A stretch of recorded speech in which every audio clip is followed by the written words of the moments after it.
Bons estudos a todos.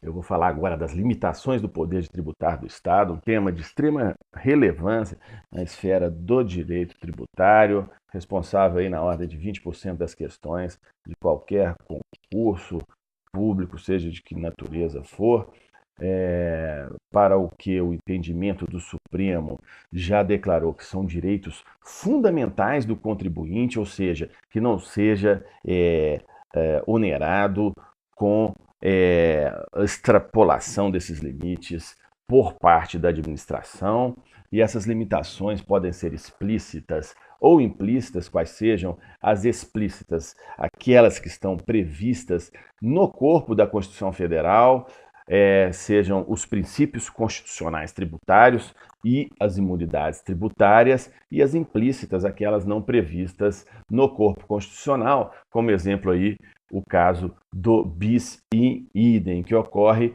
quando o mesmo ente tributante cobra mais de uma vez o mesmo tributo do mesmo contribuinte. Então, partindo para a fase das imunidades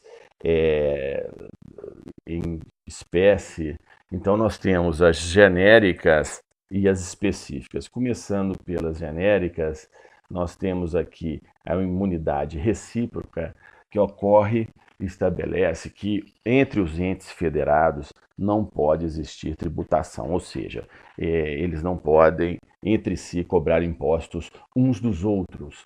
E essa normativa ela é extensiva às autarquias e fundações públicas, desde que atendam suas atividades essenciais, e também as empresas públicas e sociedades de economia mista, quando prestadoras de serviço público essenciais ao funcionamento do Estado.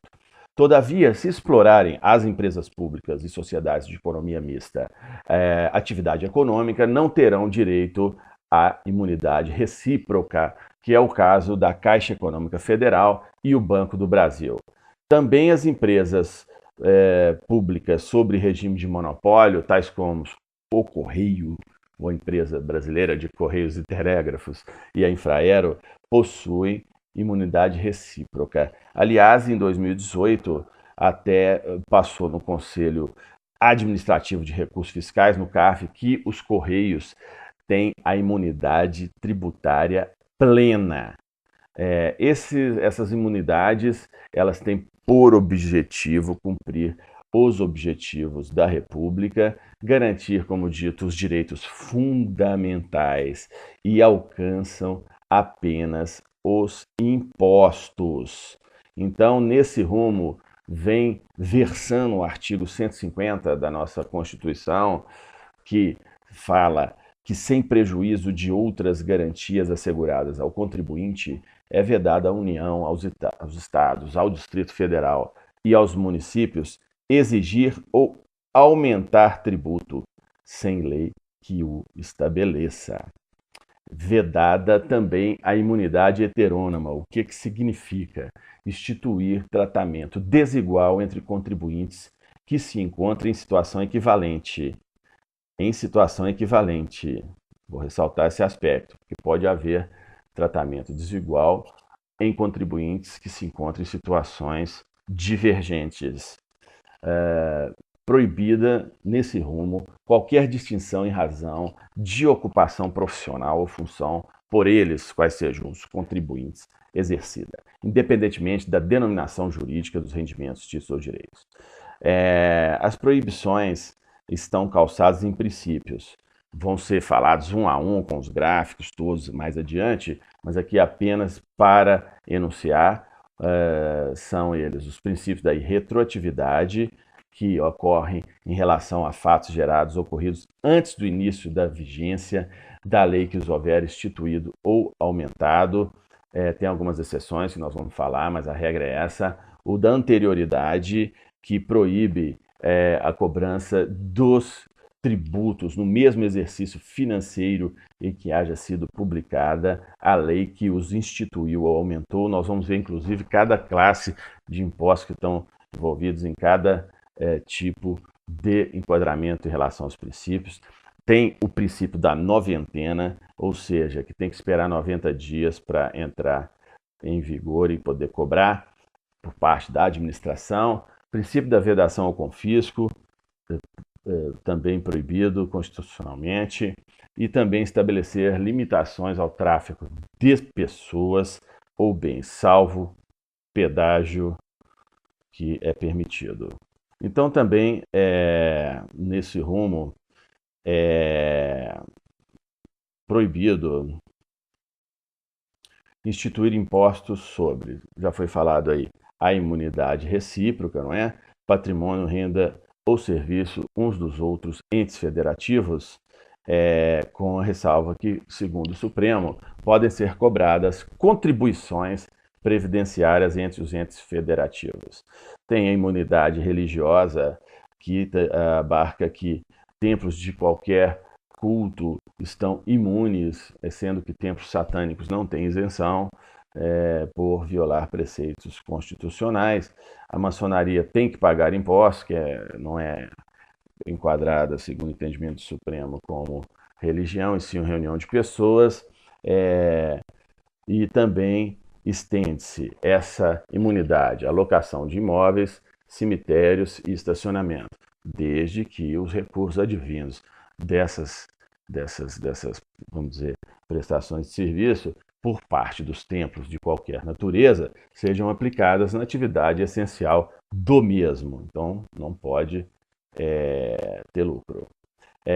Também imune são os partidos políticos em relação ao seu patrimônio, renda ou serviços, inclusive as fundações dos partidos políticos, a qual a imunidade é estendida. Eu vou até grifar aqui com amarelo, tarja amarelo, que cai muito, muito em concurso. Muito, muito, muito. Também das entidades sindicais dos trabalhadores e das instituições de educação de assistência social sem fins lucrativos. Também existe a imunidade de imprensa, qual seja, não existe esses impostos, incide a imunidades sobre livros, jornais, periódicos e o papel destinado à sua impressão,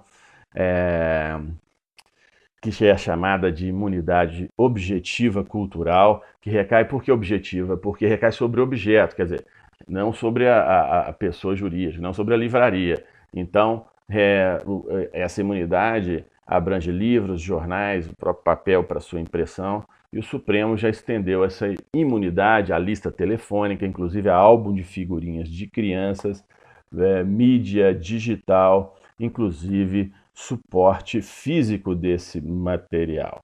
Então, nesse rumo, por ser objetiva, a imunidade de imprensa não incide sobre a renda da editora, sobre livros fiscais, sobre o veículo da editora e também sobre livros contábeis e cartão de ponto. Esses três casos aqui, não só em relação à editora, mas de uma forma geral. Nós temos também a imunidade objetiva fonográfica, que é de natureza de produção de som e imagem, qual seja através de fonogramas, videofonogramas, para os quais não podem ser cobrados impostos, desde que produzidos no Brasil. Produzidos no Brasil. E também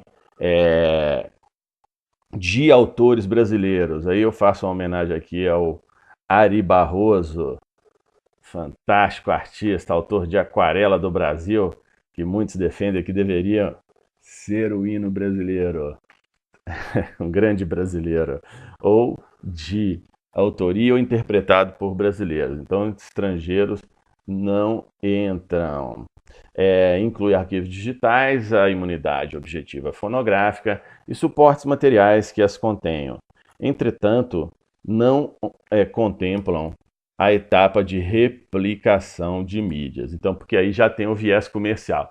Então, aqui eu até grifei, porque o examinador do concurso, ele é realmente um artista da dissimulação, com todo respeito. Então ele vai querer pegar o candidato nisso. Ele vai falar que na fase de comercialização aplica-se a imunidade objetiva fonográfica. Não se aplica, é só na fase de produção.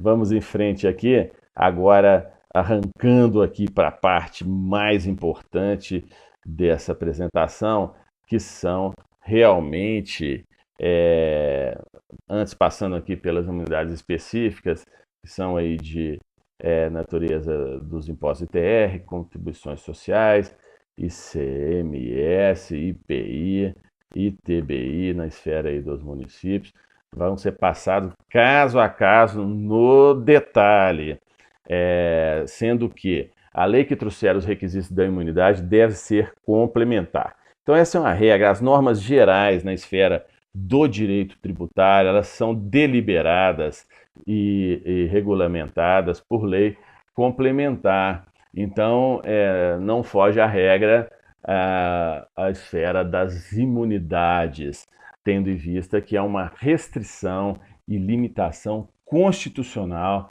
ao poder tributar. Então, para que isso possa ser alterado de alguma forma, deve ser feito através de lei complementar, as quais já estão previstas. Lembrando que a lei complementar tem que estar prevista em relação à sua elaboração já no corpo constitucional. Senão, deve ser feito por emenda constitucional. Tem até os mapas aí no canal para quem se interessar. Então, eu fiz aqui um esqueminha, que é um assunto muito controverso, que é da diferença de bitributação e bis in idem. Porque a bitributação, eu coloco aqui em primeiro plano, são quando dois entes federativos, aí eu coloco aqui o Estado e a União, para quem já conhece o canal sabe dessa interligação gráfica, não é? Instituem impostos sobre o mesmo fato gerador. Já o bis in idem é de um mesmo ente federativo que cobra duas vezes o mesmo fato gerador. Então a grande diferença de bitributação e bis in idem é que na bitributação são dois estados cobrando o mesmo imposto e no caso bis in idem é o mesmo ente federativo, ou melhor, sempre entes federativos. Aqui eu estou falando do estado, mas pode ser União, Distrito Federal, município, tá certo? Então é essa a diferença. Tem a exceção, que é muito importante, eu vou estar já, para a instituição de imposto de exportação e imposto de guerra, é autorizado constitucionalmente que podem as contribuições sociais adotar a mesma base de cálculo de imposto também, tanto quanto os impostos de exportação e imposto de guerra. Devido à relevância e agilidade que muitas vezes o imposto demanda para a sua edição. Então agora vamos falar dos princípios. Está aí o polegar para cima, né? Quando os pretendentes a concurso passarem, não é? Vão encontrar muito positivismo na sua vida. Tem que ter força. A estrada é longa, mas o final é positivo. Então, em regra, os tributos são criados por lei ordinária. Quer dizer, vou voltar, já tem um mapa de competência no canal, mas eu vou voltar para fixar esse aspecto. Na Constituição Federal são outorgadas as competências para que os entes federativos instituam os impostos. Então, a Constituição Federal não cria os tributos. Ela atribui competência, delega e institui para cada ente federativo criar cada classe de tributo. Então, o quórum de votação é relativo para a instituição por lei ordinária, sendo que se for por lei complementar, o quórum de votação é absoluto. Eu vou pincelando essas questõezinhas porque realmente o direito é interligado. Então, de repente, um toquezinho desse vai resolver uma questão quando o candidato for fazer a prova. Até pus aqui absoluto de vermelho. Como dito, na Constituição estão instituídas apenas as competências tributárias, não criam os tributos. Os tributos só podem ser instituídos por lei, tanto quanto aumentados, reduzidos, extintos, sempre por lei. Só pode ser concedidos, como dito, por lei específica. Também os benefícios fiscais, incentivos e subsídios. Exceções do princípio da legalidade. Então, para efeito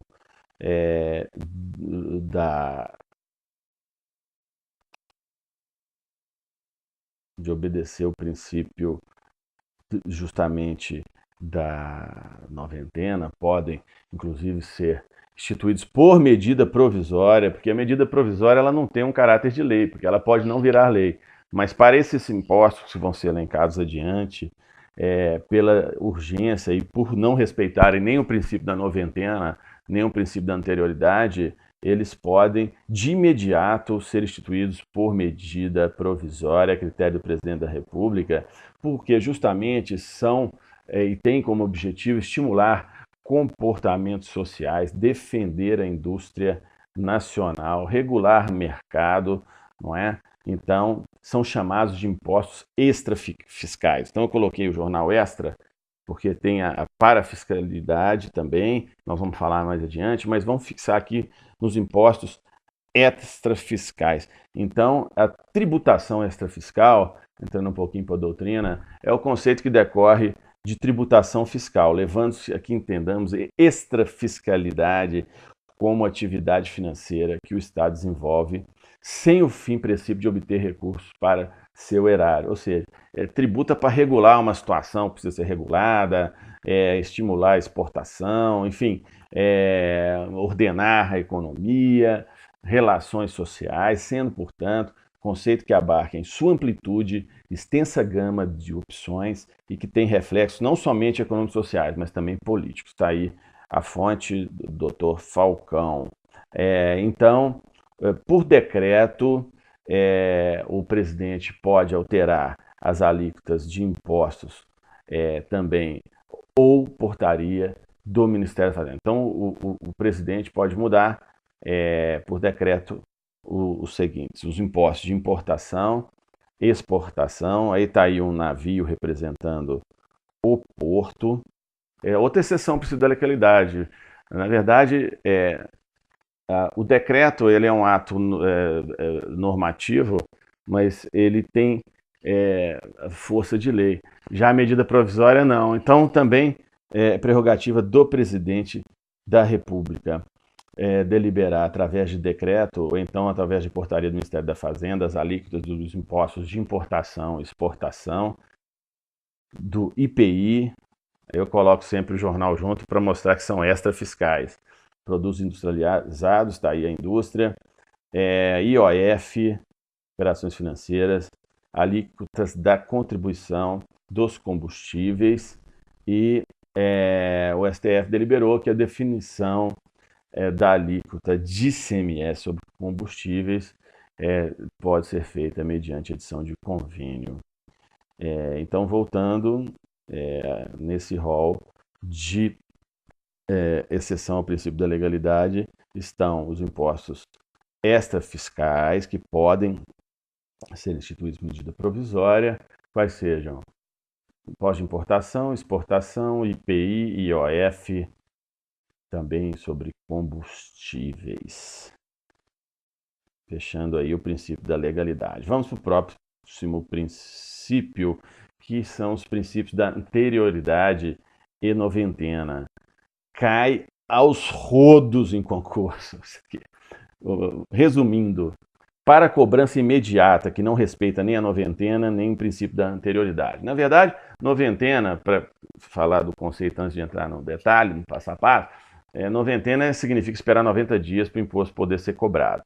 Anterioridade significa ter que esperar o próximo ano. Então, esses primeiros exemplos de impostos são possíveis de cobrança imediata. São eles: impostos de importação e exportação, está aí o navio cheio de mercadoria, importando ou exportando.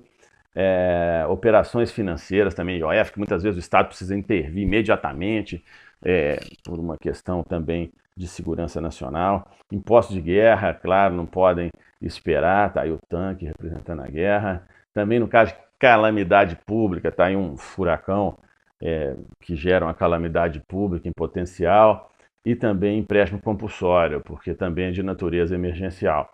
Então, nesses 5 casos, a cobrança pode ser imediata: importação, exportação, IOF, guerra, calamidade, empréstimo compulsório. Tá aí o cheque, que foi uma um imposto infeliz criado compulsoriamente no passado que não atingiu seus objetivos. Vamos aí agora para os impostos que tem que esperar 90 dias, nos quais se enquadram abarcados, restringidos pelo princípio da noventena. São eles IPI, aqui eu coloquei até porque o IPI, além de ser um imposto que é um dos impostos que puxam aí a arrecadação do erário, eu estou colocando aqui no passo a passo para identificar, porque na hora da prova o candidato lembra até das cores, de onde que está, então viu que o IPI está no meio e aqui está o estado do Piauí, IPI, Piauí, e aí a pessoa lembra rapidinho. Também a contribuição social, e também a CID e o ICMS de combustível. Está aí uma carreta transportando de combustível, representando o ICMS, que é definido pela circulação de mercadorias. Então, no paralelo, é muito fácil de pegar, isso fica facinho. E os que tem que esperar o próximo ano são o imposto de renda, o IPVA e o IPTU. Então, esses podem ser criados até o final do mês de dezembro, já entram valendo no próximo ano. Então, fixando esse quadro aqui, olha, é uma questão certíssima em concurso. E é fácil, mas é fácil de gravar pelas figuras e pelo método que eu implantei, que é mais do que um mapa mental. Isso aqui é um esquema gráfico, infográfico, interligando um monte de vetores de memorização. Então, isso promove efetivamente uma memorização mais, vamos dizer assim, intensa, né? Vamos lá. Consideração adicional sobre o princípio da anterioridade. O princípio da anterioridade somente se aplica às obrigações tributárias principais, não se aplicando às obrigações tributárias acessórias, tais como multas, notificações e tal. Então eu vou até grifar aqui esse de vermelho, esse realmente é muito, muito importante também.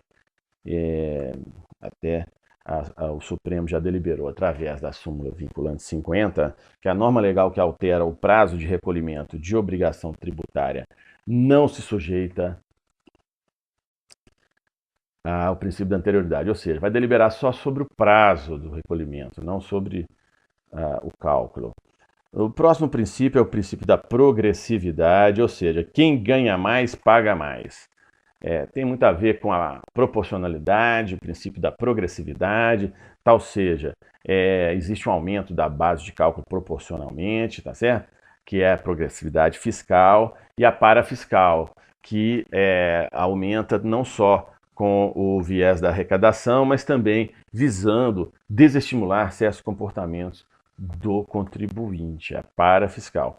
Todo imposto pessoal, que for pessoal, deve ser progressivo, levar em conta a situação do sujeito. Já o imposto real, que tributa o patrimônio, não leva em conta a pessoalidade, e somente será progressivo o imposto se houver previsão constitucional e caráter extrafiscal, ou seja, em regra, somente se admitirá a progressividade extrafiscal para impostos reais, desde que a Constituição autorize.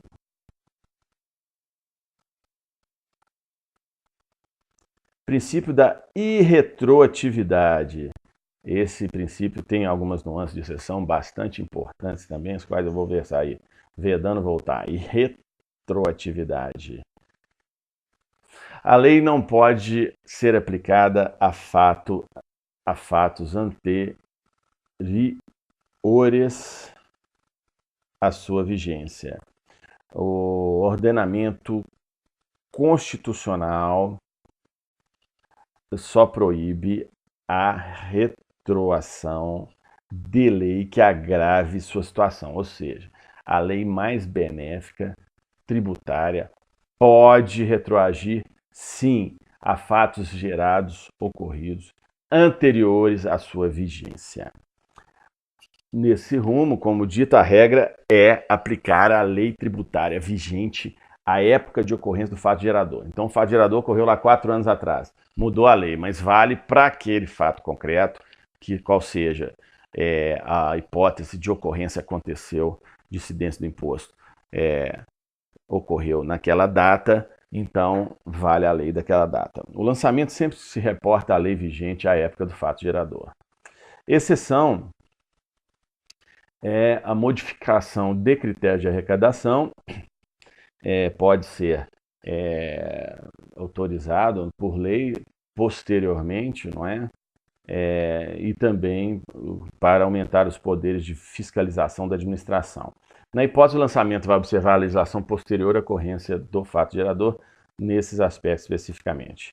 E a outra exceção é a retroatividade benéfica, ou seja, a lei aplica-se ao ato ou fato pretérito quando deixe de defini-lo como infração, ou seja, a lei mudou o conceito, aquilo não é mais uma infração, ou também quando deixe de tratá-lo como contrário a qualquer exigência de ação ou omissão, desde que não tenha sido fraudulento e não tenha implicado em falta de pagamento de tributo.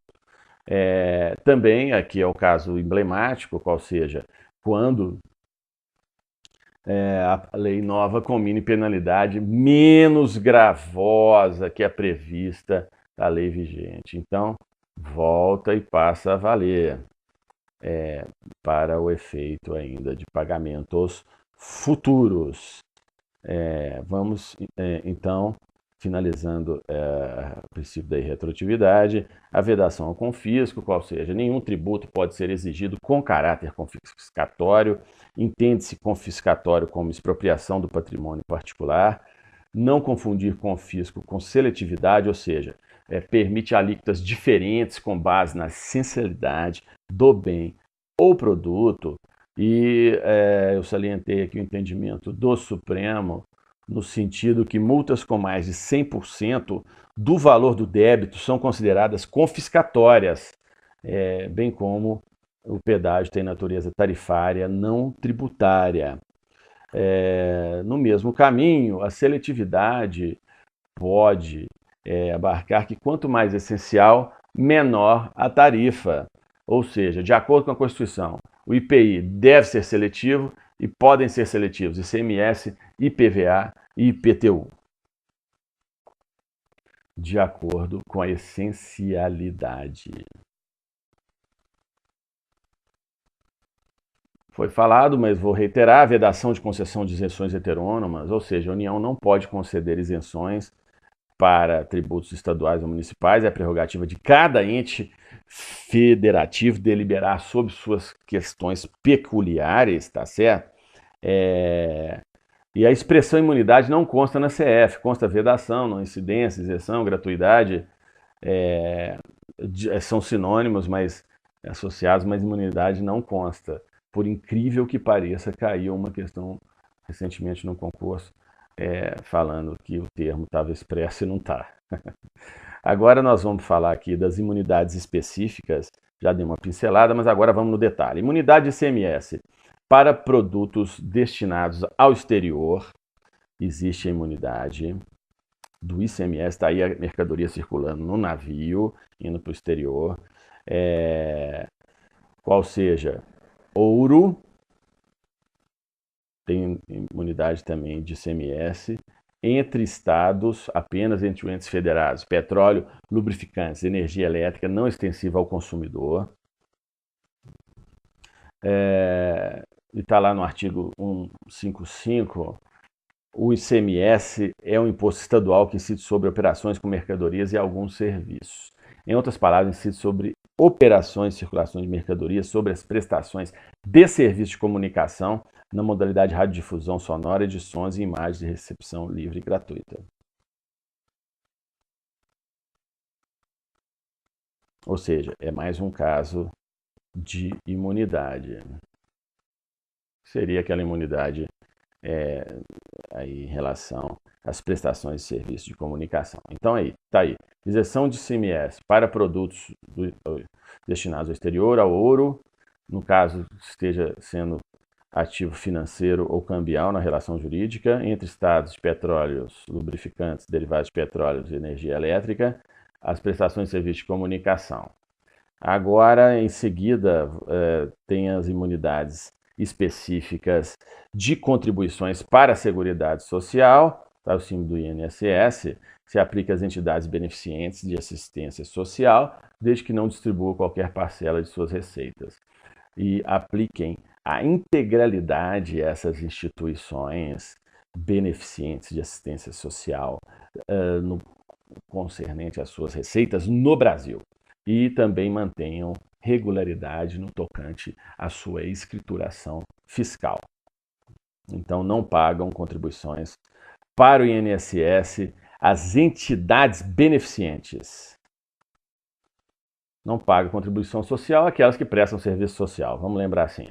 Imunidade de EPI imunidade de EPI de produtos destinados para o exterior, da mesma forma do ICMS, não é? Não incide sobre produtos destinados ao exterior, está aí o artigo da Constituição, bem como para serviços prestados com destino ao exterior, ou seja, o serviço foi prestado no Brasil, mas já está carimbado que vai para o exterior, não incide o IPI.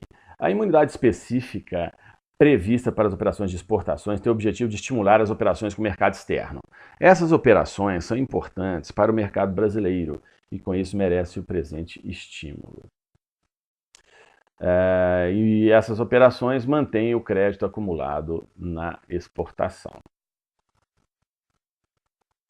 Imunidade de ITBI, que é da competência dos municípios, ou transmissão de bens decorrentes de fusão, incorporação, cisão e extinção de pessoa jurídica, salvo se a atividade preponderante do adquirente for compra e bens desses direitos. Entende-se como preponderante mais de 50% do capital social da empresa, no caso, por exemplo, de empresas que trabalham no segmento imobiliário, imobiliárias e tal.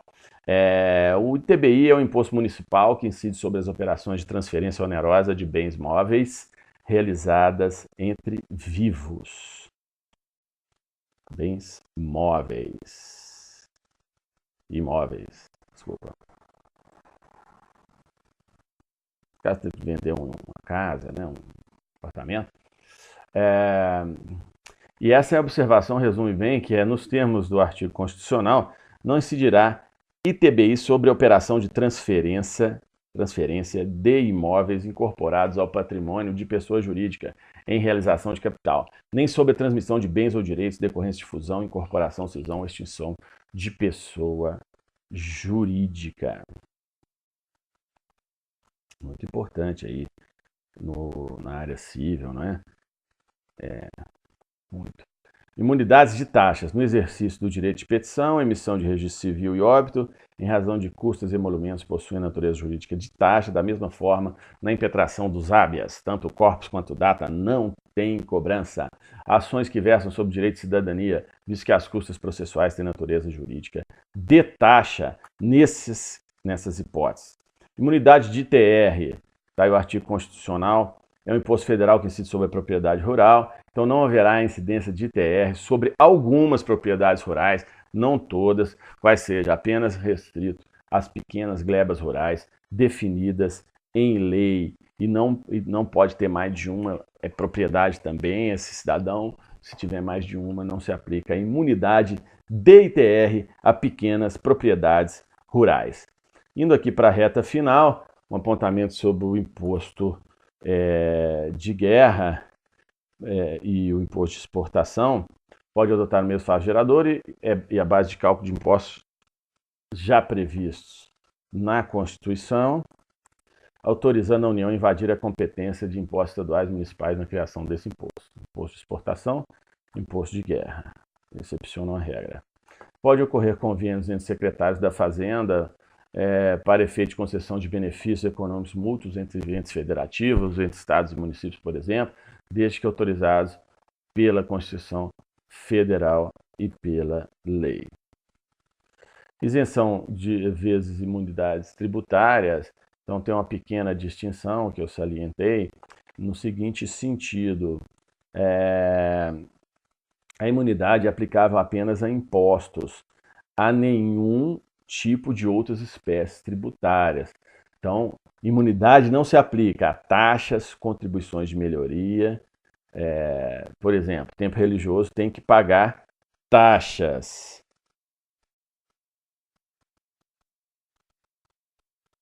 Isenção, o ente federativo pode conceder através de lei infraconstitucional.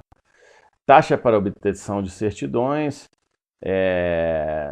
isso aí, no caso, para direito pessoal, salvo aquelas isenções, a administração tem, no caso, os cartórios, né, tem que obrigação, e os órgãos públicos têm que fornecer esse pedido pelo cidadão, porém, aquelas que forem para interesse pessoal, o cidadão tem que pagar. Isso foi uma questão de concurso recente também. O dinheiro não cheira para o dinheiro tributário, ou para o dinheiro direito, né? Vamos pôr aqui direito, entre parênteses. Essa é uma frase famosa, que é o seguinte: quem atua no desvio da lei paga imposto. Por exemplo, o jogo do bicho. Então, o jogo do bicho, ele tem lá compra mercadorias, né? E ele vai pagar os impostos por aquilo, não é? Então, a parte da legislação penal cuida das sanções aplicáveis, por exemplo, mas para o erário tributário não interessa se a atividade é lícita ou não, basta que tenha ocorrido o fato gerador, mesmo que ilícito. Bem importante também gravar esse aspecto.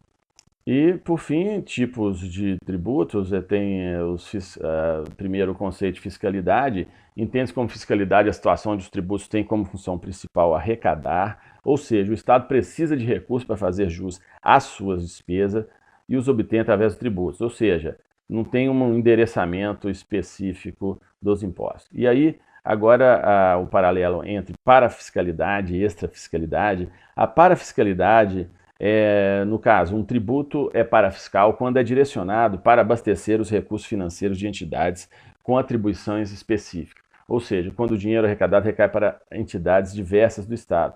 Parafiscais, entidades diversas do Estado, associações, por exemplo.